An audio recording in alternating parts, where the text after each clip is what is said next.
నమస్తే అందరికీ. Next time మీరు మ్యాంగోస్ తెచ్చుకున్నప్పుడు ఇలా సింపుల్గా పోపేసి ట్రై చేయండి. టేస్ట్ అయితే ఇంకా చెప్పక్కర్లేదు, అంత బాగుంటాయి.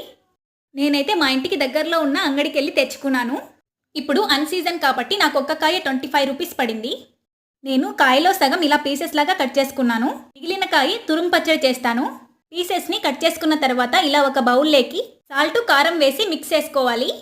తర్వాత మనం కట్ చేసుకున్న పీసెస్ అన్నింటినీ ఆ బౌల్లోకి వేసేసుకోవాలి. పీసెస్ అన్ని బౌల్లోకి వేసుకున్నాక ఉప్పు కారం పీసెస్కి పట్టేలాగా ఇలా బాగా మిక్స్ చేసుకోవాలి. తర్వాత పెనం పెట్టి పెనంలో ఒక స్పూన్ ఆయిల్ వేసుకోవాలి. ఎక్కాక ఒక స్పూన్ ఆవాలు కరివేపాకు కూడా వేసుకోవాలి. వెల్లుల్లి పీసులు కూడా 2 వేసుకోండి. నేనైతే ఏం వేయట్లేదు. ఇంకా మనం మిక్స్ చేసి పక్కన పెట్టుకున్న మ్యాంగో పీసెస్ని వేసేసుకోవాలి. పీసెస్ అన్నింటినీ 1 నిమిషం అలా వేపితే సరిపోతుంది. ఎక్కువసేపు వేపించకండి, టేస్ట్ మారిపోతాయి మళ్ళీ. ఇంకా స్టవ్ ఆఫ్ చేసి ఇలా బౌల్లోకి వేసేసుకోవడమే. టేస్ట్ అయితే చాలా బాగున్నాయి. మీరు తప్పకుండా ట్రై చేయండి. థ్యాంక్స్ ఫర్ వాచింగ్ అండి. మీకు ఈ వీడియో నచ్చినట్లయితే ప్లీజ్ లైక్ చేయండి. బాయ్.